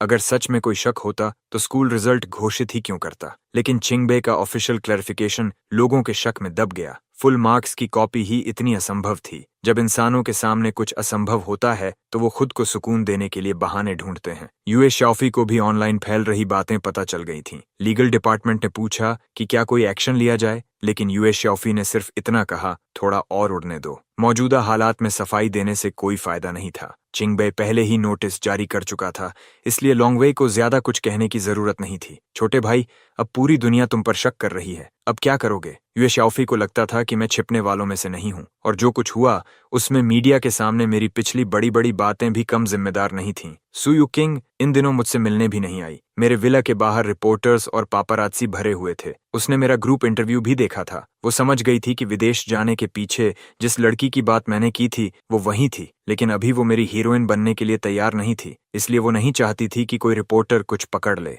हालांकि मेरी कहानी सुनकर वो गुस्से और शर्म के बीच फंस गई थी। साफ तौर पर तो मैंने मैरिज एग्रीमेंट से उसके पैसे ठगे थे और फिर गायब हो गया था, लेकिन कहानी ऐसे सुनाई जैसे प्यार के लिए विदेश चला गया कोई दुखी आशिक हूं। कुछ लोगों से बचने के लिए सू यू किंग लिन चुरान के घर चली गई। ऑनलाइन फैल रही आलोचना देखकर वो परेशान थी। वो मुझ पर भरोसा करना चाहती थी, लेकिन उसने खुद वो पेपर सॉल्व किया था। उसके 276 मार्क्स आए थे और उससे वो नेशनल रैंक 5 पर थी, लेकिन मैंने सीधे 350 ले आए। ये बात सच में अविश्वसनीय थी। चुरान, अब क्या करूं? सब लोग कह रहे हैं गुचेन ने चीट किया। सू यू किंग ने अपनी बेस्ट फ्रेंड से मदद मांगी, लेकिन लिन चुरान भी इन दिनों शांत नहीं थी। हालांकि उसने हालात साफ देख लिए थे। चिंगबे का ऑफिशियल नोटिस आने के बाद उसे समझ आ गया था कि चाहे दुनिया कितना भी चिल्लाए, कुछ बदलने वाला नहीं है। गुचेन सेंट बन चुका था। वो सच में चिंगबे पहुंच गया था और अब उसे उससे लव कन्फेशन करना पड़ेगा। क्या तुम उस पर भरोसा करती हो? लिन चुरान ने पूछा। सू यू किंग कुछ पल के लिए रुक गई। मुझे नहीं पता, लिन चुरान ने सवाल बदल दिया। यू चिंग, सच बताओ, क्या तुम्हें गुचेन से प्यार हो गया है? सू यू चिंग का चेहरा तुरंत लाल हो गया। तुम इतना सीधा सवाल क्यों पूछ रही हो? मैंने खुद अभी तक ठीक से नहीं सोचा, लेकिन बेस्ट फ्रेंड की हालत देखकर लिन चुरान को जवाब मिल चुका था। चाइल्डहुड स्वीटहार्ट की ताकत सच में बहुत ज्यादा होती है। सू यू किंग जैसी सीधी लड़की आखिरकार बच नहीं पाई। अगर तुम उसे पसंद करती हो तो बिना शर्त उस पर भरोसा करो। और चिंगबे का नोटिस भी देखा ना, उसमें साफ लिखा है कि एग्जाम में कोई समस्या नहीं थी। सू यू चिंग को बचपन की बातें याद आने लगीं। उसे याद आया कि मैं बहुत स्मार्ट था, यहाँ तक कि उसने 1 2 3 4 लिखना भी मुझसे सीखा था। लेकिन बाद में जैसे मेरा ध्यान पढ़ाई से हट गया था। मैं हर दिन गू अंकल से पैसे लेने के नए तरीके सोचता था और धीरे धीरे स्पेंड थ्रिफ्ट कहलाने लगा। अगर बचपन का इतना स्मार्ट गू चेन सच में मेहनत करे तो जीनियस बनना स्वाभाविक है, उसने मन ही मन खुद को समझाया। समझ गई चुरान, धन्यवाद। मैं गूचेन पर भरोसा करती हूँ। लोग उसे गलत समझते रहे हैं। वो वैसा निकम्मा इंसान नहीं है जैसा सब कहते हैं। लिन चुरान समझ गई कि सू यू किंग पूरी तरह डूब चुकी है। बेस्ट फ्रेंड होने के नाते उसने गंभीर होकर कहा,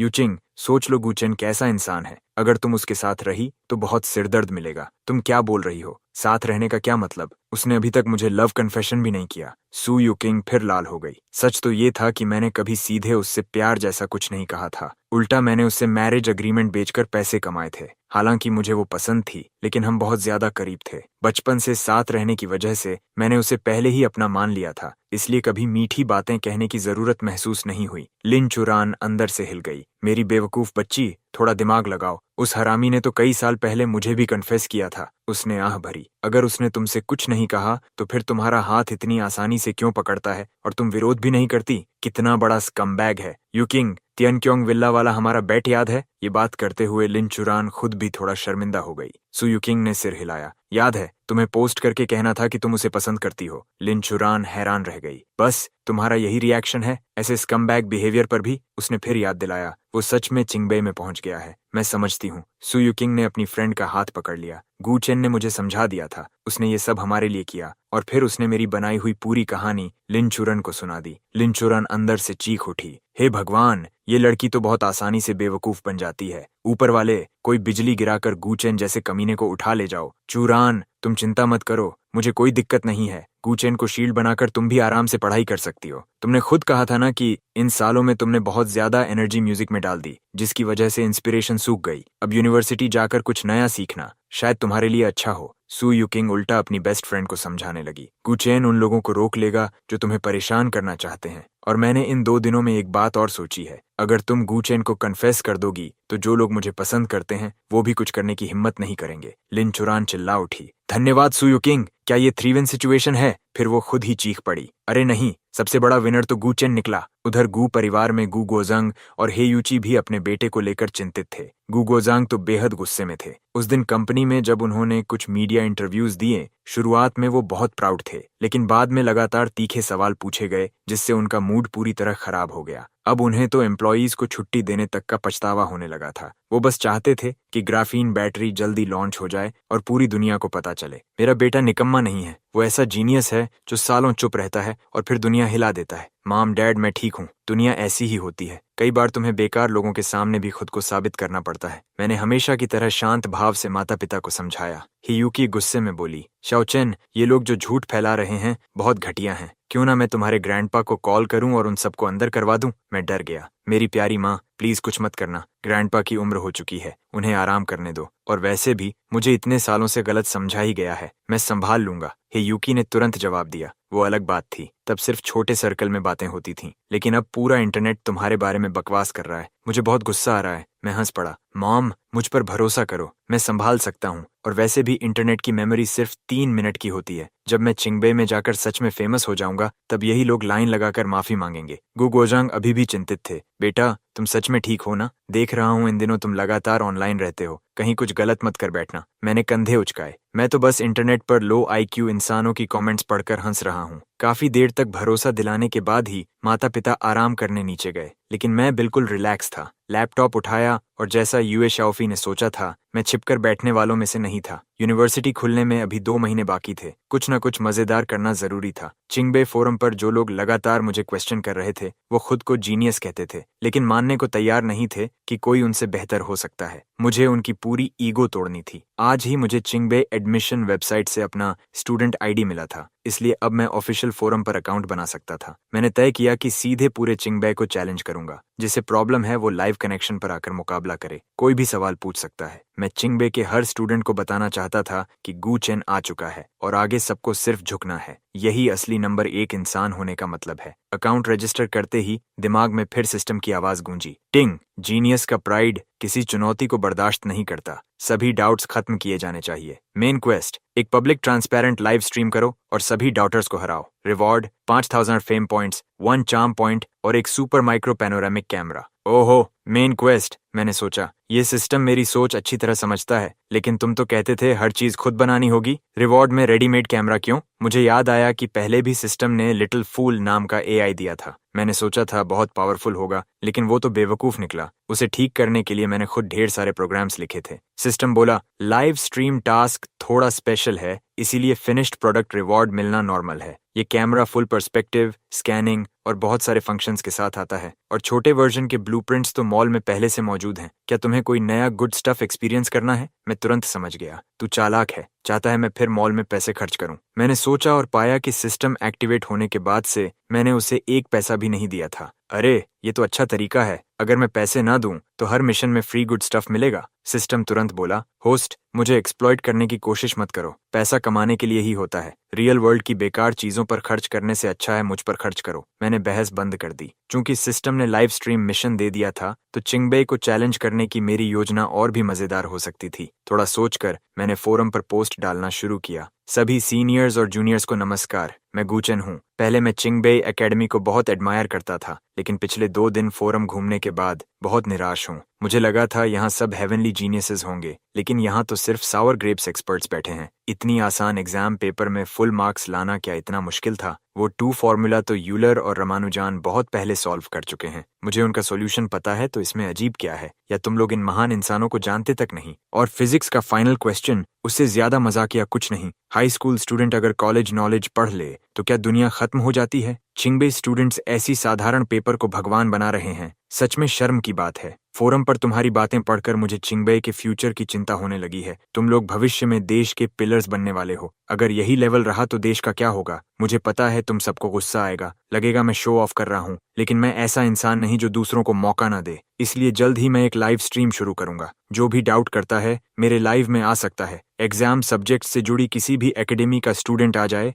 मैं सबको फेस स्लैप दूंगा। अगर ऐसा ना कर पाया तो मैं चिंगबे में कदम नहीं रखूंगा। और हाँ, इंटरनेट पर जो मेरी फोटोज घूम रही हैं, वो ज्यादातर सीक्रेट शॉट्स हैं। हालांकि उनमें भी मैं हैंडसम हूँ, लेकिन असली चार्म नहीं दिखती। इसलिए यहाँ एक सेल्फी डाल रहा हूँ। जो ब्यूटीफुल गर्ल्स पसंद करें, सेव कर सकती हैं। फ्री है। और जो सीनियर सिस्टर्स, जूनियर सिस्टर्स या फीमेल टीचर्स मुझसे डीप कम्युनिकेशन चाहती हैं वो फॉलो जरूर करें। मैं फोरम पर अक्सर एक्टिव रहूंगा, लेकिन एवरेज लुक्स या लो आईक्यू वालों को परेशान होने की जरूरत नहीं। फिर से सुन लो, मैं गूचेन हूँ, हाथों में सूरज, चांद और सितारे पकड़ने वाला इंसान। इस दुनिया में मेरे जैसा इंसान इस दुनिया में नहीं। पोस्ट होते ही चिंगबे फोरम फट पड़ा। कुछ ही देर में पूरा इंटरनेट भी हिल गया। मेरे बयान और मेरी हैंडसम सेल्फी आग की तरह फैलने लगी। बहुत सी लड़कियां मेरी फैन बन गईं। हालांकि मेरी कुछ बातें लड़कियों के लिए बहुत रिस्पेक्टफुल नहीं थीं, लेकिन दुनिया चेहरे देखती है। लोग आह भरने लगे, क्या यही चिंगबे सेंट है? सच में बेमिसाल। धत, एक बैकडोर वाला इतना घमंडी कैसे हो सकता है? अगर इसे कुचला नहीं तो चिंगबे स्टूडेंट्स की इज्जत कहाँ जाएगी? स्कूल की अथॉरिटी कहाँ जाएगी? कुछ लोग गुस्से में थे,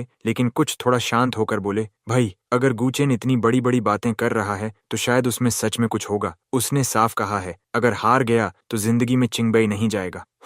सिर्फ दिखावा है। मुझे नहीं लगता वो इतना महान है। ऊपर से उसने एग्जाम भी जल्दी सबमिट कर दिया था। इतने कम समय में तो आंसर्स देखकर भी पूरा नहीं लिख सकते। जरूर कुछ गड़बड़ है। दूसरे ने कहा, ठीक है, वो लाइव स्ट्रीम में खुद को साबित करना चाहता है ना, मैं जरूर चैलेंज करूंगा, उसे चिंगबे का प्राइड दिखाऊंगा। फिर अचानक माहौल बदल गया। एक मिनट, क्या यहाँ कोई सिस्टर है जिसे गूचेन हैंडसम लगा हो? क्या किसी के पास उसका पर्सनल कांटेक्ट है? नीचे तुरंत गालियां आने लगीं। धत गूचेन, तू सच में मरने लायक है। सिर्फ स्टूडेंट्स ही नहीं, चिंगबे के टॉप लीडर्स और बड़े प्रोफेसर्स भी मुझ में दिलचस्पी लेने लगे थे। चिंगबे एकेडमी के प्रेसिडेंट, चाइना के मशहूर एरोडायनामिक्स एक्सपर्ट और एकेडमिशियन ली होंगजो पिछले कुछ दिनों से मेरी प्रोफाइल बार बार पढ़ रहे थे। उन्होंने मेरी सारी जानकारी कई बार देखी। इस साल का सेंट थोड़ा अलग है, वो सोचने लगे। फिर उन्होंने फाइल का आखिरी पेज पलटा। वहां एक बूढ़े आदमी की फोटो थी। ओल्ड ही। मुझे उम्मीद नहीं थी कि तुमने इतना मजेदार ग्रैंडसन छिपा कर रखा है। मैं इसे खुद तैयार करूंगा, फिर देखेंगे ही परिवार पछताता है या नहीं। दूसरी तरफ यूए शाओफेई चिंगबे से ग्रेजुएट हुए कई साल हो चुके थे,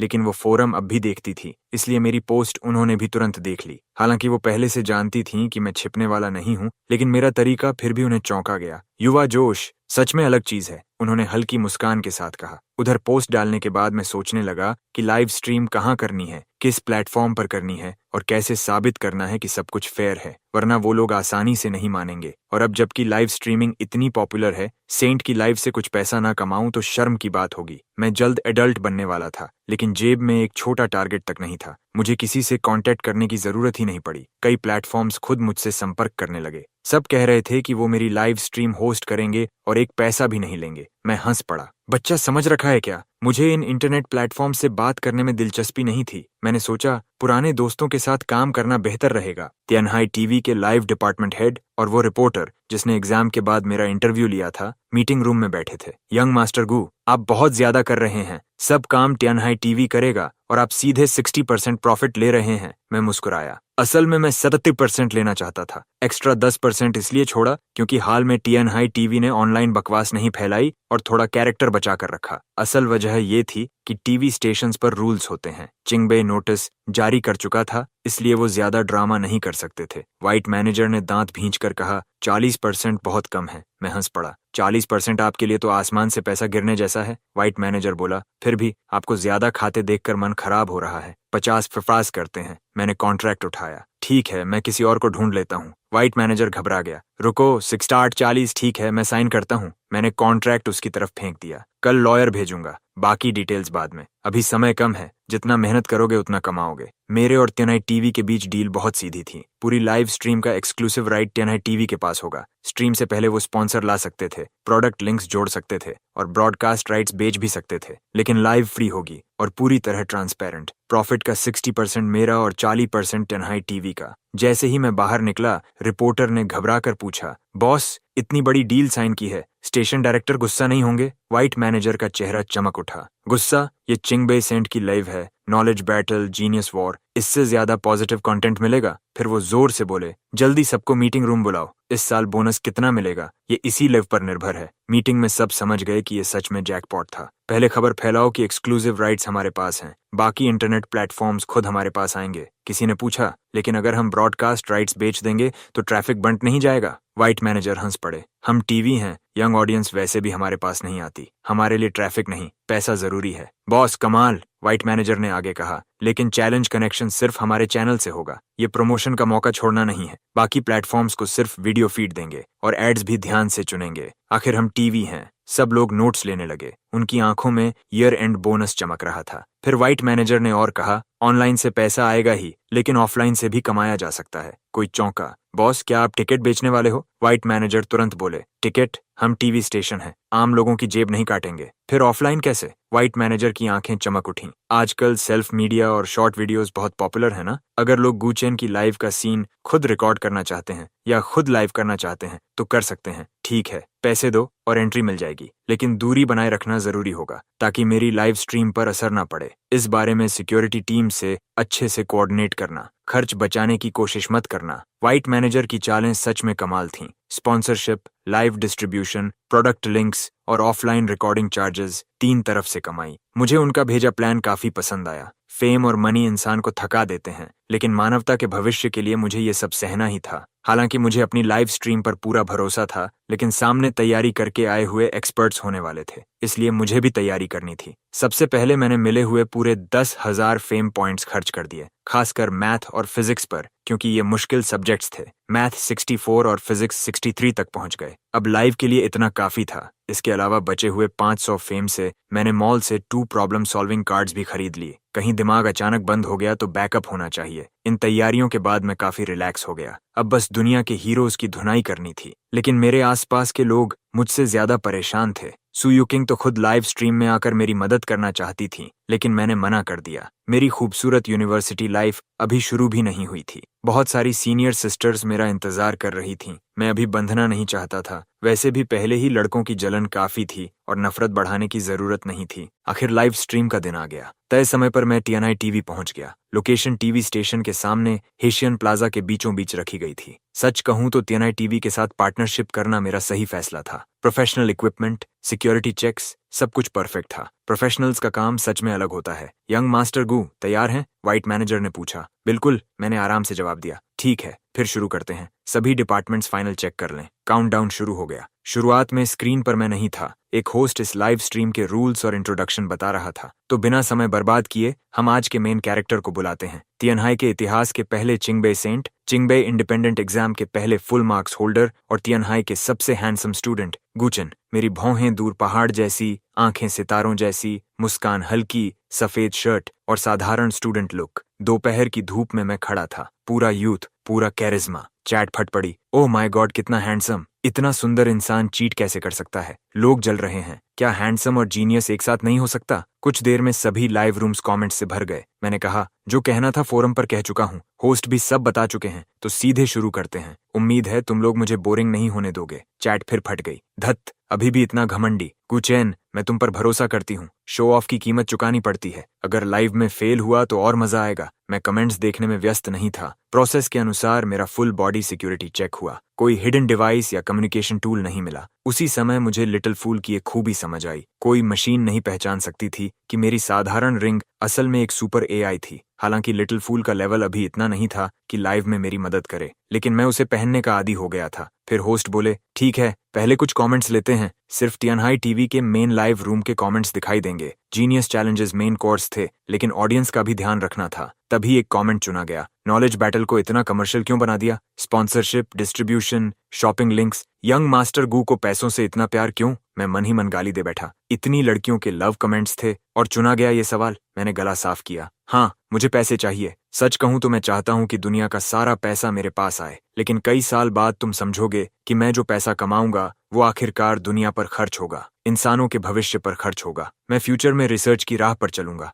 चिप बनाना कितना महंगा होता है, न्यू ड्रग्स कितनी कॉस्ट लेती हैं, न्यू मटेरियल्स बनाने में कितना खर्च होता है, टॉप टैलेंट को रोकने में कितना पैसा लगता है। क्या हर बार सरकार से भीख मांगनी चाहिए? मैं बचपन से खुद कमाने का आदी हूँ। पापा कहते थे, खर्च करो तो अपने पैसे खर्च करो, ज्यादा से ज्यादा बाप के। तो मैं पूछता हूँ, हम साइंटिस्ट जो मानवता के भविष्य के लिए काम करते हैं, अगर पैसा कमाना चाहें तो गलत क्या है? चैट में लोग लिखने लगे, बात तो सही है, ये बंदा बोलता अच्छा है, लेकिन अभी तुम साइंटिस्ट नहीं हो। होस्ट ने कहा, ठीक है, अब पहला चैलेंजर। स्क्रीन पर एक युवा आदमी आया। हेलो गुचेन, मैं विंटर यूनिवर्सिटी से मैथमेटिक्स पीएचडी हूँ। एक सवाल पूछना चाहता हूँ। मैं थोड़ा सीरियस हुआ। आज जो लोग चैलेंज करने आए थे वो 26 साल से कम उम्र के टॉप टैलेंट्स थे। उन्हें पहले चिंगबई फोरम के बनाए मुश्किल क्वेश्चन सॉल्व करने पड़े थे, तभी यहाँ आने का मौका मिला था। आखिर मैं चिंगबई सेंट था, हर कोई उठकर चैलेंज नहीं कर सकता था। मैं मुस्कुराया। मैथ मेरा फेवरेट है, पूछिए, उसने कहा। 5 से बड़े हर इंटीजर को 3 प्राइम नंबर्स के सम के रूप में लिखा जा सकता है, इसे साबित कीजिए। मैं तुरंत जम गया। धत्त, ये बंदा मजाक करने आया है क्या? लाइव चैट पागल हो गई। अरे, होस्ट चुप क्यों हो गया? इतना मुश्किल तो नहीं लगता, कहीं गुचेन सॉल्व नहीं कर पाएगा? हाँ हाँ हाँ, अरे अभी तो बहुत अकड़ दिखा रहे थे ना। होस्ट अब गूंगा क्यों बन गया? मैं बस कुछ सेकंड के लिए रुका था और ये लोग कीबोर्ड तोड़ने लगे। देश की शिक्षा व्यवस्था का भविष्य सच में लंबा सफर मांगता है। इतने लोगों को गोल्डबाच कंजेक्चर तक नहीं पता। ये डॉक्टर भी बड़ा चालाक निकला। अगर ये कहता कि 2 से बड़े हर इवन नंबर को 2 प्राइम नंबर्स के जोड़ में लिखा जा सकता है तो शायद लोग पहचान लेते। आखिर ये मशहूर गोल्डबाच कंजेक्चर है, जिसे साबित कर दो यूनिवर्सिटी की रैंक 3 लेवल ऊपर चली जाए। मैंने सीधा कहा, भाई अभी इसका प्रूफ मेरे पास नहीं है, लेकिन 3 साल के अंदर इसे साबित कर दूंगा। मैंने बहुत शांति से शायद अपनी जिंदगी की सबसे खतरनाक बात बोल दी। चैट पागल हो गई। 3 साल में गोल्डबाक? अगर ये कर दिया तो मैथ हिस्ट्री के टॉप 10 में जाएगा। ये इंसान है या भगवान? होस्ट, अगर तुमने कर दिया तो मैं गोबर खाऊंगा। कुछ लोग बोले, चाइना के कितने बड़े मैथमेटिशियंस फेल हो गए और ये ऐसे बोल रहा है। लेकिन लड़कियां फिर भी बोली, इतना हैंडसम लड़का झूठ नहीं बोल सकता।